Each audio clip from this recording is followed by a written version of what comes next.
Ano nga ba yung mga kaganapan ni Stel sa pag-attend niya ng premiere sa Sydney, Australia ng pelikulang Wicked? So I want to celebrate them just as special with all the differences that make you you.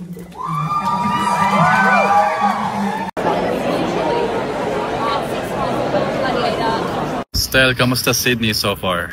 Ayos, ganda. Ganda ng mga lugar. Tingin mo magugustuhan ba ng mga boys dito? Oo, sobra. Nagpunta sila dito para ako na yung pinakamaangas. Alam ko na yung nandito. Ako na magtutour. Ikaw na yung magtutour. Wala na ako next year. Kasama ni Stel ay si Zach Alvis na kung saan isa siya sa mga nagtulong at nag-assist kay Stel para hindi siya maligaw or whatsoever. Kaya big thanks to this man.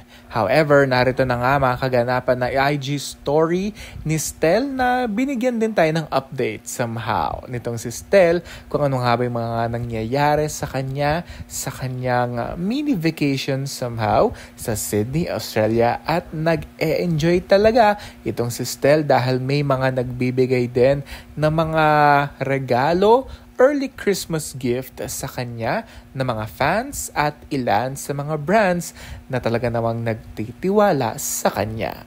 Kaya naman deserve niya ang mini vacation niya dahil nag-enjoy din siya sa panonood ng Wicked. Ito'y pinagbibidahan nga ni Ariana Grande. What an experience. Sabi nga niya, I really loved the movie. Getting to sing it made my heart so happy. I can't wait for you guys to see it too.